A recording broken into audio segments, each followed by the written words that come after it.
very humbled to be here. This is one of the premier programs in all of college football, and I get to coach linebackers at it, and probably one of the best linebacker scheme friendly schemes with Coach Venables. So, and adding the fact I'm 3 hours from home, it's a dream come true, and it's been very special. And the time here has been awesome so far. Learned a lot. And the best part about this place is the players that Coach V brought in. We don't have any issue kids on the team. It's a bunch of people that are hungry, humble, right, and wanting to get this thing going and where it needs to be. I think we're all excited for that next chapter. So let's go with some questions. Nate, just how did this come to be? It seemed like it happened kind of fast. I know you were at Arkansas State very shortly. Just take us. Yeah, I was at Arkansas State long enough to buy a house. So if anybody wants a house in Jonesboro, come look me up after this. Just took the DC job at A State, and Coach V called probably 3 or 4 days before it became official, saying, asking if I was interested in all that stuff. And I told him, didn't really care what the pay was or what the title was. Just let me know, and I'll get the shortest route to Norman I can. Like I said, I don't know if I deserve to be here, but I'm very, very humbled, very grateful that I am here, and it's a privilege, and I don't take it lightly. About Brent before that conversation, and then just how's that synced up and you get to work with it every day? Yeah, it's been good. And one of the reasons I wanted to take this job, the last 3 jobs I've had, I was a coordinator, so you kind of know your own stuff. You don't really grow as much, I would say, if it's just you, right? So now I get to learn a new scheme, not to mention arguably one of the best schemes from one of the best coordinators over the last 2 decades. And then not only that, but he's also the head coach. He's the defense coordinator, and he's pretty much the linebackers coach too, right? So I get Coach V in all 3 phases, and watching him and learning from him on what he wants his linebackers to look like. All of that summed up is why I wanted this job. I wanted to grow, and I wanted to learn from the best, and it's hard to beat Coach Venables. Nate, who on the defense has stuck out to you already, and how have they stuck out to you? Oh, I think with this defense, it's very well rounded. I think there's so many faces, and the one thing that I'll talk about more so is the depth at each position. Just with my guys on the inside, you have Kip, you have Kobe, you have Sammy, you have Owen, you have Kendall Daniels, Taylor, and that's you got 4 or 5 guys that arguably could start, and that's what we're going to need, as you guys know more than I do, even especially as SEC is brutal and it's long. So if you can't roll too deep and have 4 or 5 guys that can play without a drop off, there's going to be an issue. I think Reggie Powers had an unbelievable spring with Coach Goodwin at the cheetah position. Kendall Daniels is a very intriguing player. He plays 3 to 4 positions here already, and to do that in this scheme is very hard because it's a very complex structure. You have to know a lot of moving pieces, and I'm really proud of how he handled his short-term move. I think the D-line and D-ends is just it got a chance to be good as long as they keep improving. How much did it help with Kobe and Kip?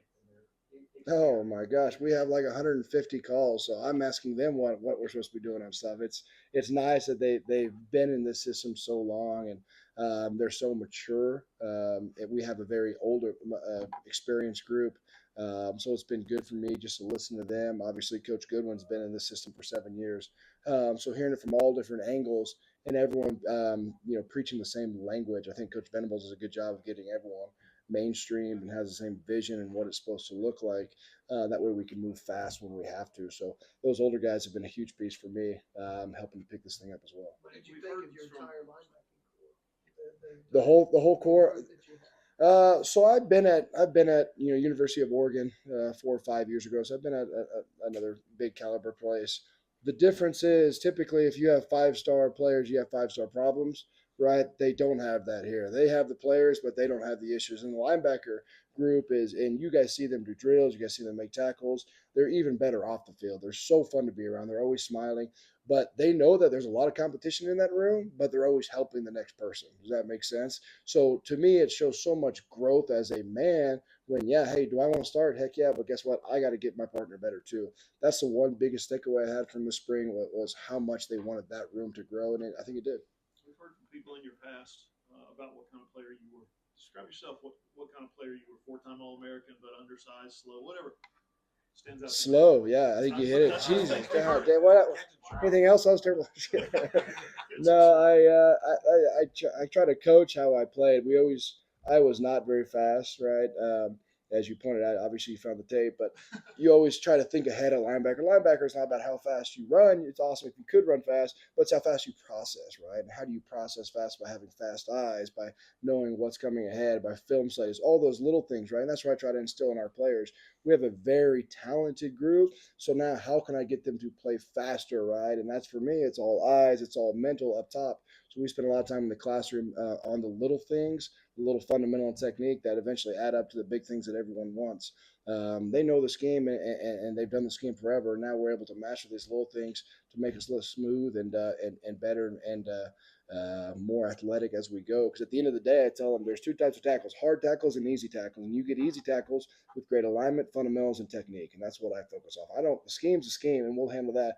But if we can master those three things in my classroom, right, then we're gonna have a chance to be really good. What you learned about your short time as an interim head coach, and what do you bring to Yeah. the job from that? That's what I always told. I was at New Mexico State with Coach Kill, and he always asked me, "Do you ever want to be a head coach?" And I said, "No, only the last day of the month."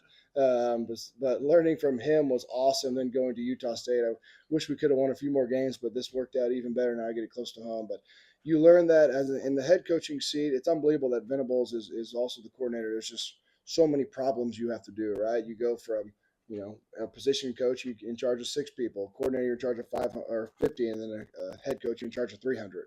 So it's just so much more time needed. And I was a little bit too thin on how I addressed everything, but learned a lot from it and hopefully get another chance down the road.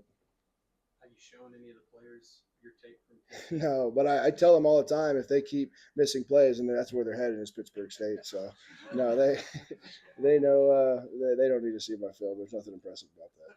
Nate, have you ever had anyone as unique in terms of body type like a Kendall Daniels before? No, I think Coach Goodwin will probably compare him maybe to Isaiah Simmons, but no, not that I've seen. He's 6'5", 240, and he's half the time he's going to the post and doing a halves coverage or playing man or blitzing the big gap.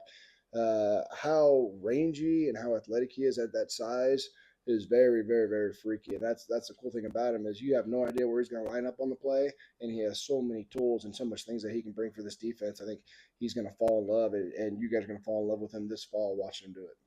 Nate, your dad's obviously a very accomplished high school coach, and he's just growing up around that and that success. How did that kind of shape what you wanted to be as a coach? Yeah, that's a great question. I think what that allowed me to do over the years was all my people I've looked up to are high school football coaches, right, in the state of Kansas, because I've been around them my whole life. I woke up on Saturdays when I was little, not watching Nickelodeon, but watching my dad's football games, right? And so you just pick up things here and there, and so many things on what to do or what not to do, but more so, I think how to treat your players and how to get them to respond. The best thing that my dad does as a coach is basically brainwashes his guys to think that they're better than they actually are. And by the end of it, they truly believe it. That's what it's all about. How can you get your good players great and your great players elite, right? And that's by this mental makeup that we have to have. And you have to have it every single day to continue to develop the mindset that we need. So that's the biggest takeaway I took from him. Any other questions? Appreciate you guys. Appreciate it.